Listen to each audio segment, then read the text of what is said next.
Prie le Seigneur ce matin et recommande-lui ce temps de la parole. Père, nous te bénissons, nous te rendons toute la gloire, nous te disons merci. C'est toi qui nous as convoqués ce matin en ce lieu. Seigneur, parce que tu veux nous parler, tu as une parole pour nous. Et nous sommes rassemblés, Seigneur, pour t'écouter. Je prie ce matin, Seigneur, que ma modeste personne s'efface, mais que ce soit toi, Dieu, qui parle à ton peuple. Parle-nous parce que nous sommes venus t'écouter. Parle-nous parce que nous sommes là pour toi. Merci, Seigneur, ce matin, de ta parole qui va agir dans nos cœurs ce matin au nom de Jésus. Amen. Alléluia. Nous allons prendre nos Bibles. Tu vas prendre ta Bible. Et nous allons prendre le livre de Matthieu, le chapitre 8.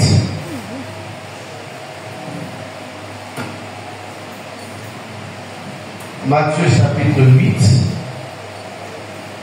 Et nous allons lire du verset 5 jusqu'au verset 13. Matthieu chapitre 8, du verset 5 au verset 13.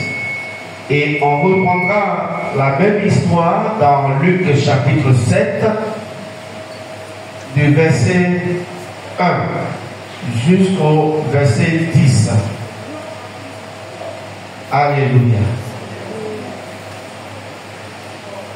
Je lis la parole, nous prenons donc Matthieu chapitre 8, verset 5, je lis la parole du Seigneur.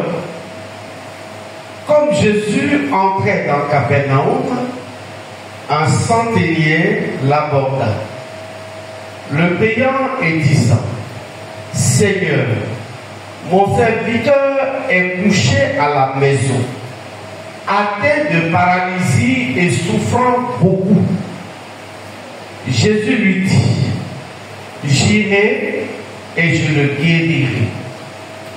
Le centenier répondit, Seigneur, je ne suis pas digne que tu entres sous mon toit, mais dis seulement un mot et mon serviteur sera guéri.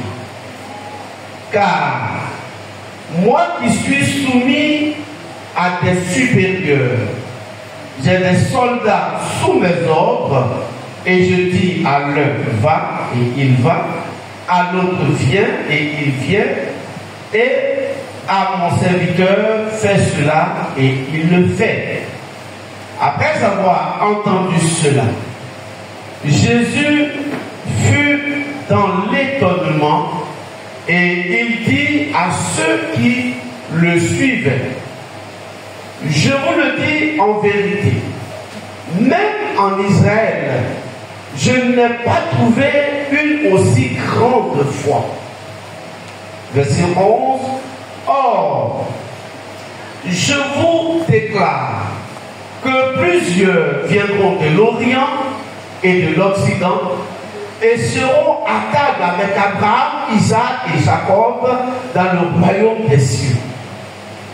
Mais les fils du royaume seront jetés dans les ténèbres du dehors, où il y aura des pleurs et des grincements de dents. Amen. Alors, la même histoire est répétée dans Luc chapitre 7, du verset 1 au verset 10. Alors, il y a des détails dans Luc que nous allons exploiter. Sinon, notre texte de base, c'est Matthieu. Mais il y aura des détails qui vont nous permettre d'avancer dans le livre de Luc, au chapitre 7. Amen. Amen. Je ne descends pas ce matin, Yahweh. Amen. Voilà, il faut que tu m'aides. Sinon, moi aussi, je vais tomber. Alléluia. Il faut que tu me montres que tu es dans la joie. Comme ça, on va travailler ensemble. Mais si tu me laisses seul là, ta timidité va me contaminer. Alléluia. Alors, ce matin, mon message, je l'ai intitulé « La foi qui provoque un double miracle ». La foi qui provoque un double miracle. Quelqu'un, après avoir lu avec moi, va dire, mais ce qu'on a vu, on a vu un seul miracle. Le pasteur parle de deux miracles. Mais quand tu vas lire avec profondeur d'esprit, quand tu vas lire avec beaucoup d'attention, comme c'est passé lui, on lit le test de philosophie, tu vas comprendre qu'en réalité, il n'y a pas seulement un miracle, mais il y en a deux. Alléluia. J'y reviendrai. Alors, quand nous sommes dans le livre de Matthieu, nous voyons que Jésus, dans le livre de Matthieu chapitre 5, on voit que Jésus monte sur la montagne. Et quand il est monté sur la montagne, il va faire un sermon. Un sermon qui va durer, quand vous lisez Matthieu, du chapitre 5 au chapitre 8, Jésus est en train de donner un sermon sur la montagne. C'était long. Pendant 3 chapitres, Jésus donnait un sermon sur la montagne. Il est en train de démontrer sa puissance en parole. Parce que n'oublions pas que Jésus est puissant en parole, mais il est aussi puissant en acte. Alléluia. Donc pour démontrer sa puissance en parole, il est monté sur la montagne pour faire un sermon qui a duré 3 chapitres. Bon, je ne sais pas l'exprimer à l'heure parce que je ne connais pas l'heure, mais au moins, je sais qu'il est monté sur la montagne dans le livre de Matthieu chapitre 5 à partir du verset 1, la Bible dit Jésus monta sur la montagne. Et on a vu dans toujours Matthieu chapitre 8 au verset 1, on dit Jésus descendit de la montagne. Donc il est monté en 5, il est descendu en 8, ça veut dire qu'il a fait 3 bons chapitres sur la montagne avant en train de démontrer qu'il est celui-là qui est puissant en parole. Et dès qu'il descend de la montagne, il va aussi démontrer en deuxième position qu'il est puissant en action, en acte, en miracle. C'est pourquoi dès qu'il descend, il y a un aveugle, un lépreux, pardon, qui va l'accoster. Mais immédiatement, il est guéri. Il dit, Seigneur, si tu le peux, tu vas me guérir. Il dit, oui, si tu le veux, tu vas me guérir. Il dit, oui, je le veux. Ce n'est pas une question de pouvoir, mais c'est une question de volonté. Et quand Jésus veut, il fait. Et il a dit, je le veux, et cet homme a été guéri. Premier miracle. Bon, ça n'a rien à voir avec les 2 miracles d'aujourd'hui. Ensuite, ils sont de là. Toujours avec l'onction de miracle. Et il arrive maintenant devant un centenier. Un centenier romain. Un centenier, c'est, on va dire, des gars de l'armée qui dirigent des groupes de 100 personnes. Donc le centenier dirige des groupes de 100 personnes. Au-dessus des centeniers, il y a des gens, il y a le tribun, il y a le légat, et puis il y a l'empereur. Mais en dessous aussi, il y a celui qu'on appelle le décanus et il y a le soldat. Donc lui, il dirige des groupes de 100 personnes. Donc ce centenier-là va venir rencontrer Jésus. Bien aimé, non pas parce qu'il a un problème, mais il a un ami qui a un problème ou un protégé qui a un problème. Alléluia. Et il vient voir le Seigneur, il va lui dire, Seigneur, j'ai un ami qui est malade. Et je veux que tu viennes, je veux que tu le guérisses. Il va appeler Jésus Seigneur. Mais lorsque nous rentrons dans l'historique, à cette époque-là, il y a 2 choses qui font que le fait que le centenier appelle Jésus Seigneur va nous étonner. Premièrement, c'est l'époque où les Juifs étaient gouvernés par les Romains. Donc en termes de seigneurie, Jésus devait appeler le centenier Seigneur. Deuxièmement, le centenier était donc quelqu'un de l'armée établi sur beaucoup de personnes. Et en tant que chef de l'armée, Jésus aussi devait l'appeler Seigneur. Mais au contraire, le centenier vient vers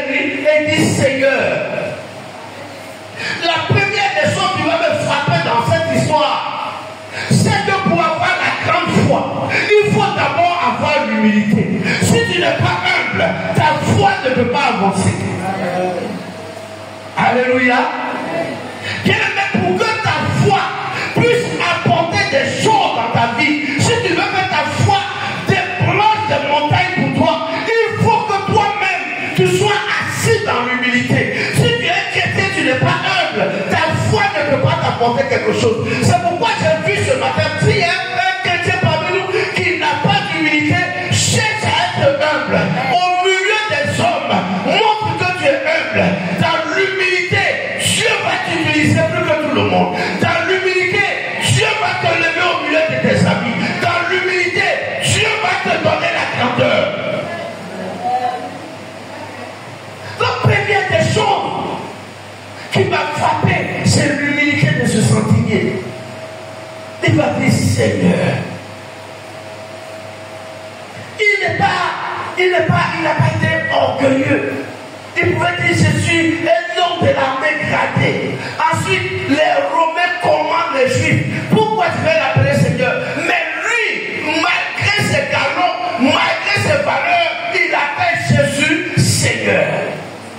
Dans la maison de Dieu, quels que soient tes diplômes, quels que soient tes galons, quels que soient tes titres, tu deviens un simple frère, une simple sœur qui reste dans l'humilité. Et dans cette humilité, Dieu va t'élever.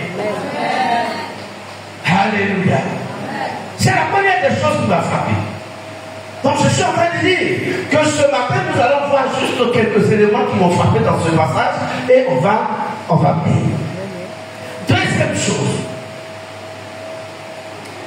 c'est que il y a un détail qui est mentionné dans Luc qu'on ne trouve pas dans Matthieu. Dans Luc, au chapitre 7, au verset 2, le centenier va dire ça, il va dire ceci. Pardon, la Bible va dire ceci. Un centenier avait un serviteur auquel il était très attaché et qui se trouvait malade, sur le point de mourir. J'ai compris une chose. Notre Dieu, notre Jésus-Christ de Nazareth, il vient toujours quand les cas sont devenus difficiles. Quand ton cas, tu penses que tu ne peux plus le traiter. Quand tu penses que ton cas est le plus grave, ou vous allez même dire gravissime, c'est là que Jésus vient à ton secours. Ce matin, je suis venu t'annoncer que toi qui penses que ton cas est devenu le plus crucial, le plus difficile, Jésus est encore là. Il peut toujours te sauver. Il est le Dieu des cas impossibles. Il est le Dieu qui règle les cas les plus impossibles. Et la Bible dit, rien n'est impossible à lui. Rien n'est impossible à Dieu. Bien aimé, je suis venu te dire ce matin, quelle que soit la situation que tu traverses, quel que soit ce que les hommes vont te dire, on va te dire c'est difficile. Ça là, tu ne peux plus. Je suis venu t'annoncer ce matin, le Dieu que tu adores est appelé le Dieu des cas impossibles. Rien n'est impossible devant lui. Et tout ce que toi tu considères comme impossible est toujours possible à lui. Amen. Alléluia. Avec lui, rien n'est trop préoccupant. Vous connaissez l'histoire d'Abraham? Quand il rencontrait l'ange, sinon l'ange, les trois anges, il avait 99 ans. Sa femme Sarai en avait 89. Entre les deux, il y a une différence de 10 ans. Mais les femmes sont là parmi nous. Est-ce qu'à 89 ans, il faut encore penser pour créer? C'est pourquoi Sarai arrive devant les anges. Parce qu'elle savait qu'à cet âge, elle ne pouvait pas procréer. Mais comme elle avait rencontré le Dieu des cas impossibles, il a permis. Le Seigneur dit, je m'en vais. L'année prochaine, je reviendrai. Et à cette même époque, Sarah, ta femme, sera enceinte. Qu'est-ce qui est impossible devant Dieu pour toi ce matin? Qu'est-ce que tu penses que Dieu ne peut pas faire pour toi ce matin? Il était avec ses disciples. Ils sont en train de lui dire, bon, allons de l'autre côté, allons de l'autre bord. Les disciples ont dévancé. Au moment où ils s'en vont, c'est ont prié sur la montagne. Première veille de la nuit, ils ne l'ont pas vu. Deuxième veille, ils ne l'ont pas vu.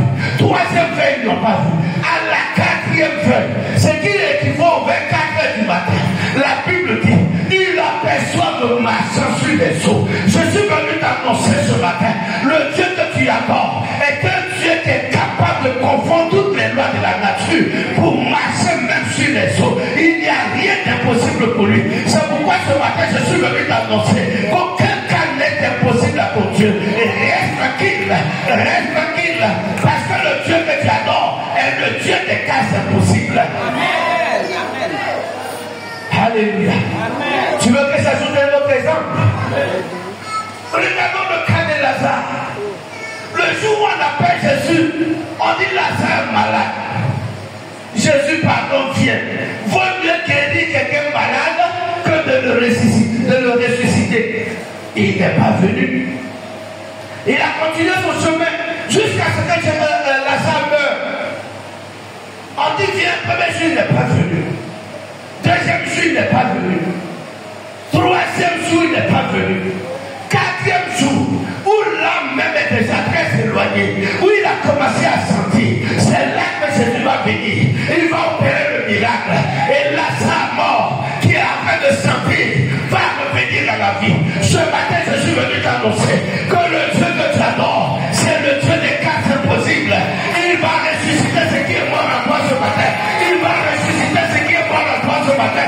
Il va ressusciter ce qui est mort en toi ce matin. C'est pourquoi tu n'as plus d'espoir. C'est pourquoi tu n'as plus d'espérance. Il est là pour te dire, je suis ton Dieu qui règle des problèmes. Je suis ton Dieu qui règle les cas impossibles. Je suis ton Dieu qui règle tout ce qui est impossible. Et je suis là ce matin pour venir t'aider à résoudre ce que tu penses de pas être possible. Alléluia. Ton Dieu est le Dieu des cas impossibles. Ton Dieu, rien, je dis bien rien ne peut l'étonner, rien ne peut l'empêcher, rien ne peut l'occulter, rien. Tout est possible à lui. Alléluia. C'est la deuxième remarque. La deuxième chose qui m'a touché. Maintenant, allons-y, la troisième chose. Toujours, ce sont des détails apportés par Luc que je vais exploiter. Troisième chose.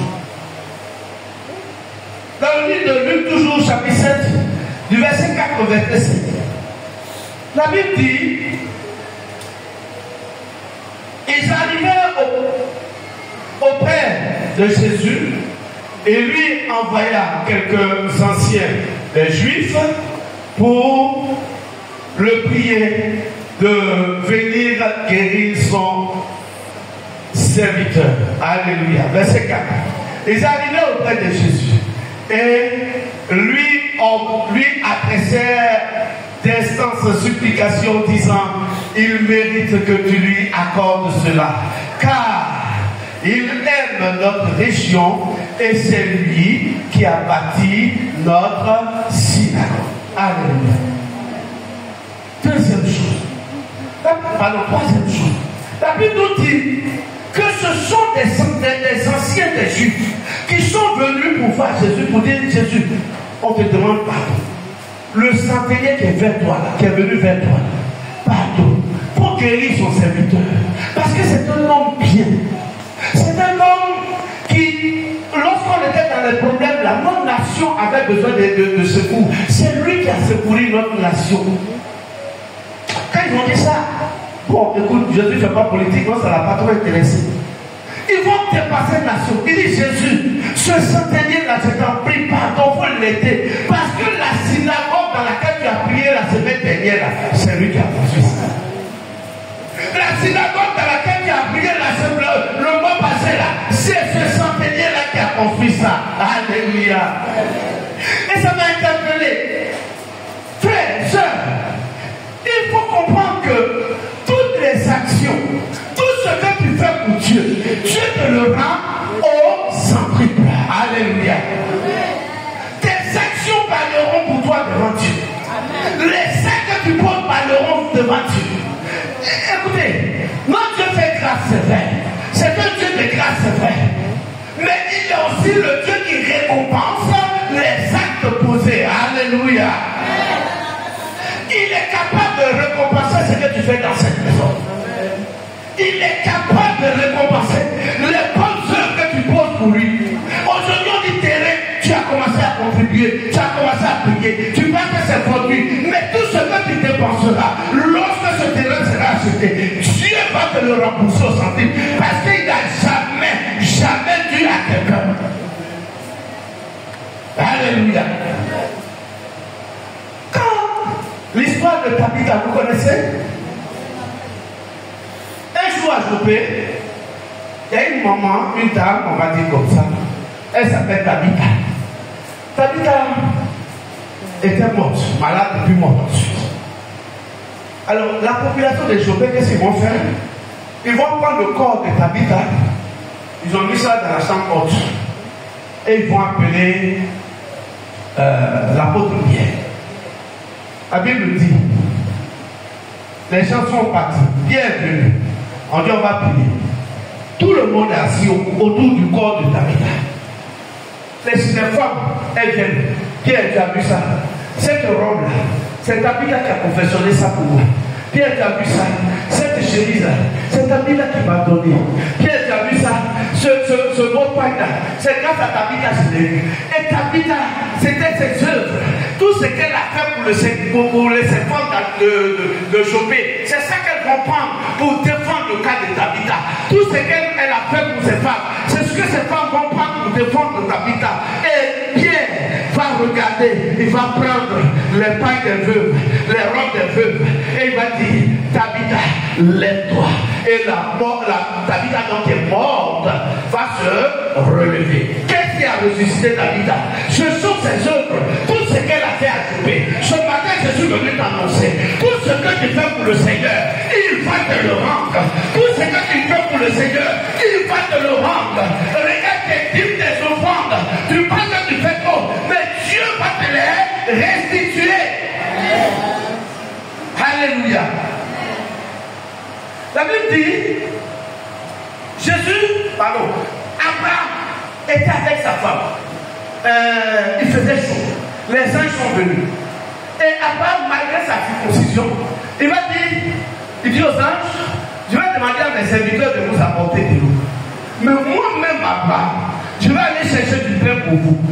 Et ces anges ont mangé ça. Or, la Bible dit, Dieu a dit à Abraham que ta descendance sera en esclavage en Égypte pendant 40 années. Et alors, les enfants d'Abraham, pour cette action que Abraham a posée, quand les enfants d'Abraham quittaient l'Égypte et qu'ils étaient dans la mer Rouge, ils étaient dans le désert, la Bible dit, l'eau manquait, la nourriture manquait. Qu'est-ce que Dieu va faire? Il dit, je me souviens qu'Abraham avait donné de l'eau, mais comme Abraham lui-même n'a pas mis l'eau dans sa main pour me donner, puis il a donné l'eau par intermédiaire, moi aussi je vais donner de l'eau à ses enfants par intermédiaire. Et l'intermédiaire, c'était quoi? Le rocher. Et dit, mais Abraham, lui, il a pris le pain en main pour me donner. Mais avec lui, pour le pain là, je ne vais pas faire d'intermédiaire. Moi-même, je vais donner du pain directement à ses enfants. La Bible dit, le ciel s'est ouvert et la manne a commencé à tomber pour faire manger les enfants d'Abraham. Dieu ne doit rien à quelqu'un. Alléluia. Dans le livre de Job, chapitre 1, Job chapitre 41, le verset 2 dit, Dieu dit, à qui je dois quelque chose? Bon, je paraphrase, c'est pas exactement le mot. À qui je dois quelque chose? La terre entière, tout m'appartient.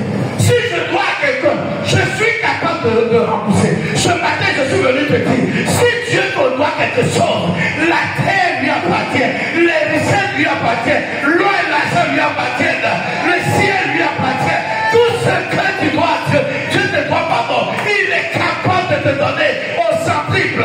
Il est capable de donner à tes enfants, à tes arrière-petits-enfants, parce que tu l'as fait maintenant. Alléluia. Dieu, laisse-moi te dire, la petite action que tu poses pour Dieu, Dieu, il multiplie ça, il multiplie ça, il multiplie ça, il te donne, il te jette à la face. Tu ne comprends pas. Amen. Alléluia. C'était ma troisième pour ma quatrième. Jésus dit, bon, je viendrai chez toi. Et puis, je vais guérir ton serviteur. Et lui va dire, non, Seigneur, tu n'as pas besoin de venir chez moi. Mais il faut dire une parole et mon serviteur sera guéri. Bon, avant d'arriver à la parole, je vais juste vous montrer qu'il y a une sorte de dichotomie, un très petit souci de traduction. Jésus dit guéri. Centenier dit guéri. Apparemment, quand on fait en français, c'est le même mot guéri. Mais lorsqu'on retourne à la racine de ces deux mots guéri, guéri, Jésus dit, je vais guérir, je viens et je vais guérir ton serviteur. Et ici, quand on prend le mot guéri que Jésus avait à utiliser, le mot guéri utilisé ici, c'est thérapie. Thérapie, on veut dire guérir physiquement. Alléluia. C'est grec, excusez-moi. Et le Saint-Seigneur lui dit, non, il ne faut pas venir. Mais dis un mot seulement, mon serviteur sera guéri. Le deuxième guéri, utilisé par le centenier, ce n'est pas guérison physique. Mais en grec, ce guéri veut dire laomai. Laomai veut dire guérir physiquement, guérir scientifiquement, guérir financièrement, guérir maritalement, guérir travail, guérir. Ce matin, je suis venu t'annoncer que ton Dieu est le Dieu qui te guérit, mais qui te guérit aussi financièrement. Alléluia. Alléluia. Il est le Dieu qui apportera la guérison dans tous les domaines de ta vie. Ce matin, on prend cette parole-là. Si tu as un souci d'argent, tu auras la guérison d'argent. Si tu as un souci de mariage, tu auras la guérison de mariage. Si tu as un souci de bien-être, tu auras la guérison du bien-être. Au nom de Jésus. Alléluia. Donc, l'Allemagne veut dire une restauration totale. Amen. Voyez-vous, la Bible parle d'une femme qui perdait le sang. Vous connaissez bien l'histoire. Mais cette femme qui perdait le sang, non seulement elle se soignait, mais elle se soignait avec quoi? De l'argent.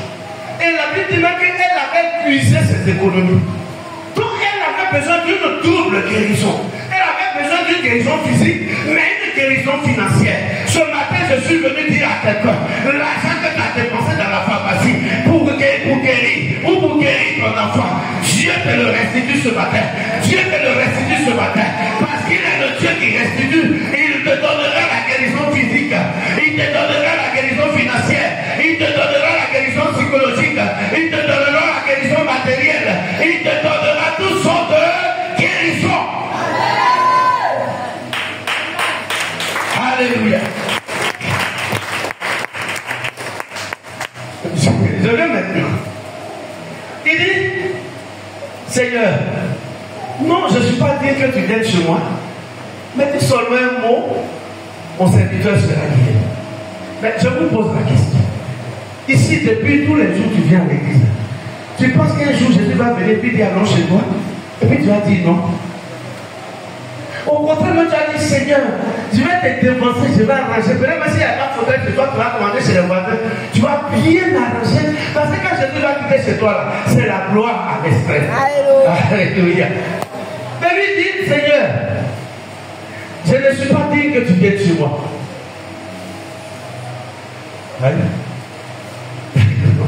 Je ne suis pas dit que tu viennes chez moi. Dis seulement un mot et mon serviteur sera guéri. Et il va non plus loin dire, moi, je suis dans l'armée, j'ai des supérieurs. Et puis il y a des gens qui sont en dessous de moi. Mais quand je prends mes soldats qui sont en bas de moi, quand il dit va, ils courent comme ça pour aller. Quand il dit viens, ils courent comme ça pour venir. Quand il rentre ici, il rentre. Et toi, le Seigneur, c'est-à-dire que parole là même là, quand tu as dit la même là, la parole même va courir comme ça pour aller accomplir des choses. Est-ce que tu as besoin de venir chez moi? Alléluia. Oh, la situation que tu vis, Jésus n'a pas besoin de se déplacer. Il va juste te dire un mot. Il va juste dire un petit mot. Il va juste dire une virgule. transformé dans la vie au nom de Jésus. Alléluia. Il a dit dans le livre de Jérémie, chapitre 1, verset 12, je vais sur ma parole pour l'accomplir. Alléluia. Donc, ce centenier avait compris une chose que nous n'avions pas compris, que nous n'avons pas compris du moins. Il savait que la parole de Dieu est égale à la présence de Dieu. Donc Dieu n'a pas besoin de faire mouvement pour se fatiguer. Dieu est dans sa parole. Tout ce qu'il déclare, il a compris. La Bible dit, tout ce que sa bouche dit, sa main l'a compris. Alléluia. Dieu est dans sa parole. Dieu est dans sa parole. Si tu as besoin de bénédiction, tu n'as pas besoin d'appeler Dieu qui se déplace, mais seulement dis-lui de dire un mot et quelque chose va se passer. Alléluia. Avant d'aller plus loin, je vais juste vous donner quelques avantages, quelques bénéfices de la parole de Dieu. Alléluia. La parole de Dieu est créatrice. Amen. Il y a des choses que tu n'as pas. Il suffit seulement que Dieu dise un mot, ça va se créer dans ta vie. La parole de Dieu va créer une situation pour laquelle tu as tant souffert. Ce matin, la parole de Dieu va créer des choses auxquelles tu ne t'attendais pas. La parole de Dieu va créer des choses dans ta vie et qui vont te reconforter. Alléluia. La parole de Dieu est restauratrice. Alléluia. Deuxièmement, elle est restauratrice. Voyez, Lazare était mort 4 jours. Mais la Bible dit, quand Jésus est arrivé, tout était décomposé. Mais là, par la parole, Jésus a ordonné que tout ce qui était décomposé se restitue. Que tout ce qui était décomposé se restitue. Ce matin, je suis venu t'annoncer que la parole de Dieu déclare que tout ce qui a été pourri dans ta vie, abandonné, Dieu te restitue ce matin. Dieu te restitue ce matin. Dieu te restitue ce matin. Dieu te restitue ce matin. Dieu te restitue ce matin. Au nom de Jésus. Donnez-moi une cette. Je vais déclarer quelque chose ce matin dans la vie de cette fille. Cette femme, pardon, parce que ce matin, elle a dit quelque chose à Dieu qui touche le cœur de Dieu. Elle a dit, Seigneur, je veux fonder une famille. Elle dit, Seigneur, si tu pouvais me donner une famille, ce matin, mets une scène dans sa main vite. Et je vais déclarer ce matin, la famille qu'elle cherche, mets dans l'autre main. Mets dans l'autre main. La famille que tu cherches, la famille que tu cherches, Dieu te l'accorde ce matin au nom de Jésus. Va t'asseoir. Va t'asseoir. Dieu t'accorde la famille. Parce que c'est toi qui l'as demandé à Dieu. Tu dis, Seigneur, je veux une famille. Ce matin, reçois la famille de Dieu. Reçois la famille de Dieu. Reçois la famille de Dieu. Au nom puissant de Jésus. Alléluia. La parole restaure. La parole restaure. Tout ce qui est mort, la parole va restaurer ça. La parole pour tous les mathématiciens qui sont parmi nous, le président veut qu'on fasse les séries C là. Mais je vais te donner une formule mathématique. 0 plus parole est supérieur à tout moins parole. Alléluia. J'ai dit 0 plus parole supérieur à tout moins parole. Qu'est-ce que je veux dire? Si tu as tout, que tu n'as pas la parole de Dieu sur ta vie, tu n'es rien. Si tu as tout, qu'il n'y a pas de prophétie de Dieu sur ta vie, s'il n'y a pas la parole de Dieu sur ta vie, tout ce que tu as va tomber comme les grains de sable.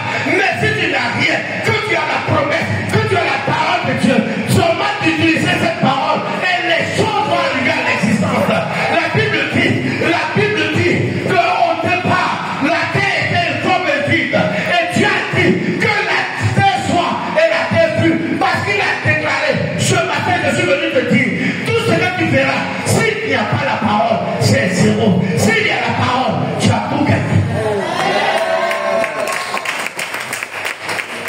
Alléluia. Esaïe et Jacob, 2 frères. Le père s'est trompé. Il a donné la bénédiction à Jacob. Et puis, Jacob va. Esaïe reste. Mais qui a gagné? En réalité, Esaïe a poursuivi Jacob parce que Mais Jacob, dans les Écritures, Jacob n'est pas parti avec un mouton. Il n'est pas parti avec un cadeau. Il n'est pas parti même avec, comment on appelle, un régime de banane. Il est parti. Mais quand même, son frère Esaïe l'enviait. Pourquoi? Parce qu'il est parti avec la parole du Père. Ce matin, je suis venu t'annoncer que celui qui a la parole du Père a la vie. Et celui qui n'a pas la parole du Père, tu n'as rien. Alléluia. Je suis sur les bénéfices de la parole. Vous savez, on ne combat pas la parole. C'est le dernier bénéfice sur la parole avant de terminer. Avant de poursuivre. On ne combat pas la parole. Les gens peuvent te combattre. Ils peuvent te mettre dans le puits comme Joseph. Mais la prophétie qui est sur ta vie, ils ne peuvent pas l'enlever. Ce matin, je suis venu déclarer sur ta vie que ce que tu as dit sur ta vie, ce que l'Éternel a déclaré sur ta vie, le social de ta famille dans cette manifestation, mais il ne pourra pas, personne ne peut combattre la parole.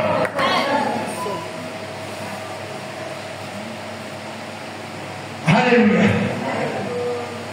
Jésus a dit, avant d'aller à la croix, il leur a dit, je vais partir. Mais 3 jours après, je serai ressuscité. D'accord? Et puis effectivement, Jésus meurt à la croix. On le prend, on le met au tombeau. Mais les Juifs, Jésus est au tombeau, mais ils étaient en train de combattre la parole. Ils ont dit, allez voir. Lui là, il a dit que le 3e jour, il va être ressuscité. Allez voir. Mettez des gardes autour.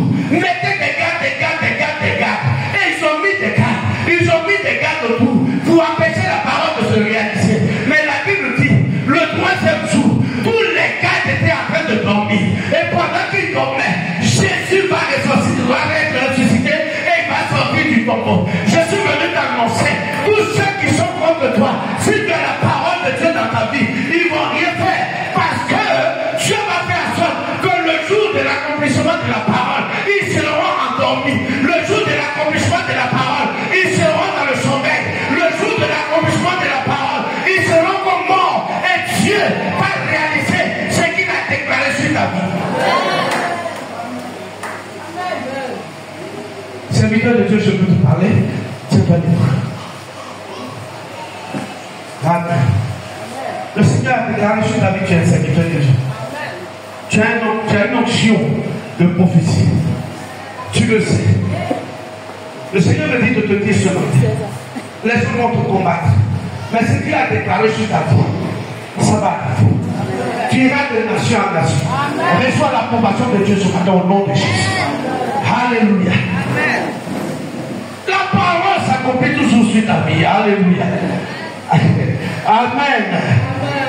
Le centenier, il avait la maîtrise de la loi et de la loi de l'autorité. Il a dit, moi, j'ai des gens en bas de moi. J'ai, comment on appelle ça, les décanus. Les décanus, et j'ai les groupes de 10 à 20. Et les soldats, ils sont des... Voilà, qui vont dans l'autre, et puis, j'ai des supérieurs. Comme moi, là, les déplacements, mon supérieur, dis seulement quelque chose. Il connaît. Parce qu'après Dieu, il n'y a rien. Lui, il avait des supérieurs. Il avait le tribun militaire. Il avait le légat. Ensuite, il avait l'empereur. Mais il savait une chose. Qu'en face de lui, il y avait quelqu'un qui n'avait pas de supérieur. Après Jésus, c'est tout et à plus rien. Il savait que lui, c'est le suprême des suprêmes. Le chef des chefs. L'autorité des autorités. Quand il dit, ça s'accomplit. Alléluia. Vous savez, un jour, il y a une femme. Elle est veuve. Elle n'a rien. Et puis, elle est partie à un carrefour. Elle a dit, Seigneur, pardon, donne-moi du pain, je vais manger. Seigneur, je n'ai rien.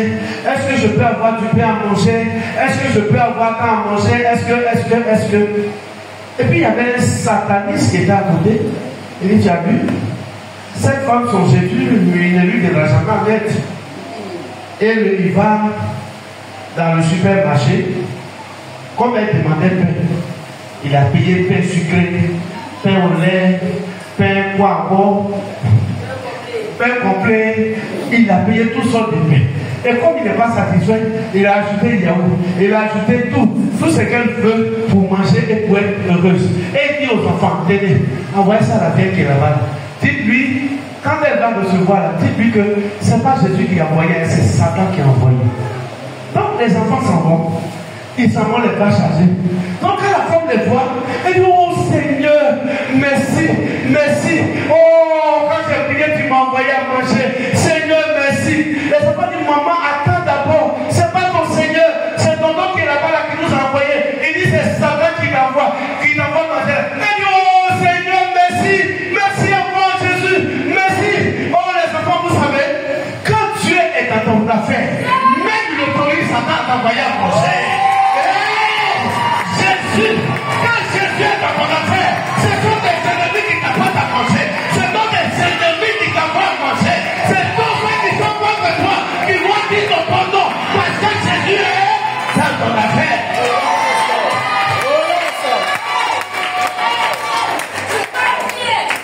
Alléluia. Alléluia. Quand Jésus est dans ton affaire, quand Jésus est dans ton affaire, même ceux qui t'ont méprisé, ils vont commencer à chanter des louanges. Quand Jésus est dans ton affaire, même ceux qui t'ont rejeté, ils vont s'humilier sur tes pieds.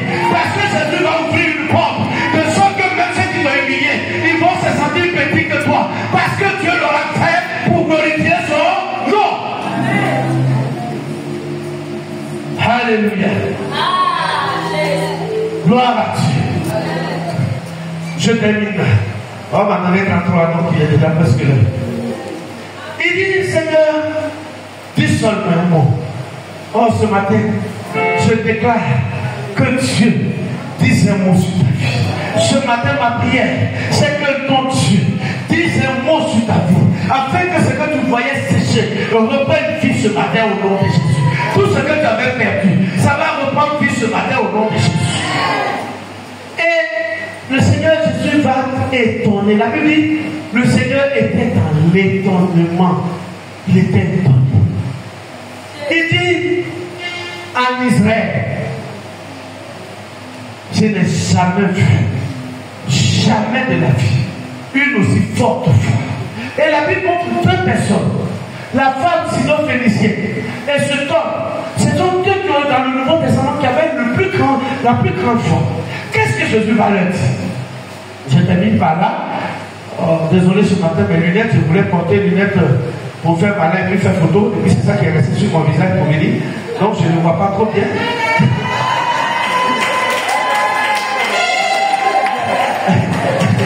Alléluia. Alléluia. Jésus dit, il n'a jamais vu une aussi grande foi. Et il y a quelque chose qu'il a ajouté. Il dit, il y a des gens qui vont venir de l'Orient, qui vont venir de l'Occident. Mais ces gens-là, on va les retrouver au ciel.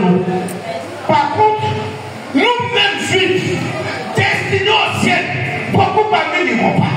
Donc déjà Dieu, Jésus-Christ, a donné le ciel à ce monsieur-là. La Bible dit qu'il est romain. Romain a déjà eu le ciel. Alléluia. La femme syro-phénicienne, la Bible dit elle est de Tyr. Or, quand vous regardez sur la carte, Tyr c'est où? Liban. C'est une femme du Liban que Dieu, qui a importuné Dieu jusqu'à voir le ciel. Attention. Oh, dis à ton frère, attention. Parce qu'il y a des gens parmi nous, nous qui sommes destinés au ciel, on risque de ne pas arriver. Parce que ceux qui ne sont pas destinés, quand ils sont captivés par la fête de Jésus, ils ont une foi extrême, une foi qui fait qu'ils sont inébranlables.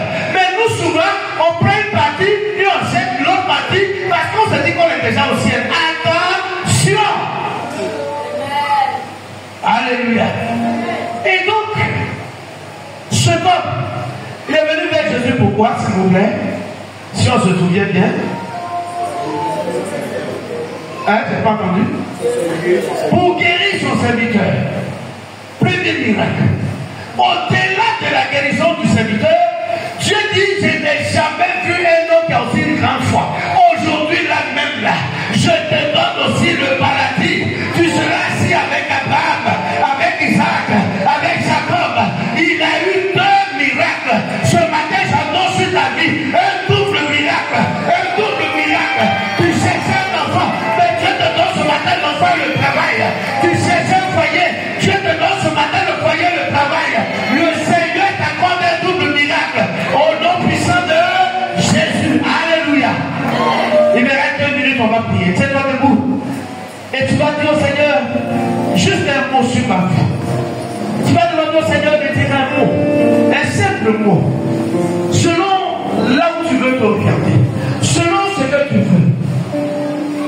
Si tu cherches un enfant, dis au Seigneur de te dire un mot et que tu aies cet enfant. Si tu cherches le travail, demande au Seigneur, dis un mot. Groupe musical, juste les 2 mois, c'est 2 minutes, je ne sais pas plus. Groupe musical, les 2 mois. Dis un mot. Vous connaissez bien la chanson. Dis un mot.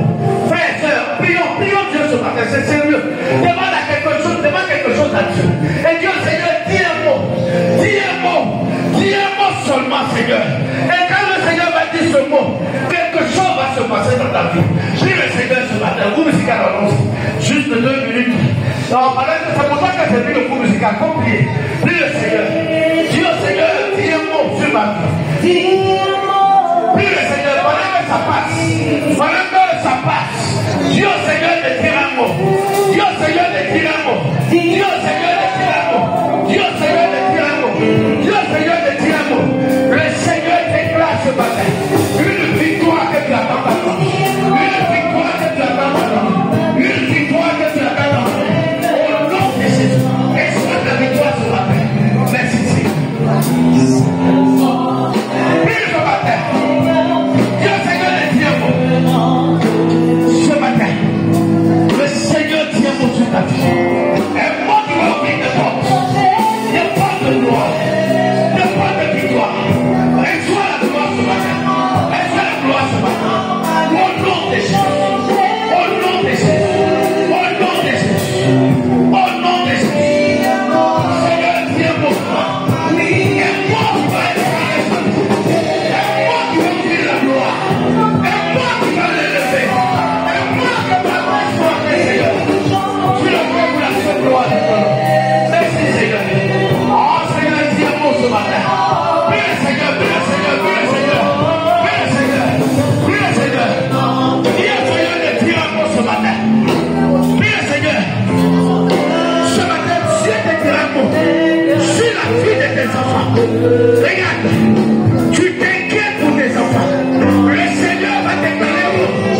voici ce que le Seigneur m'a envoyé te dire.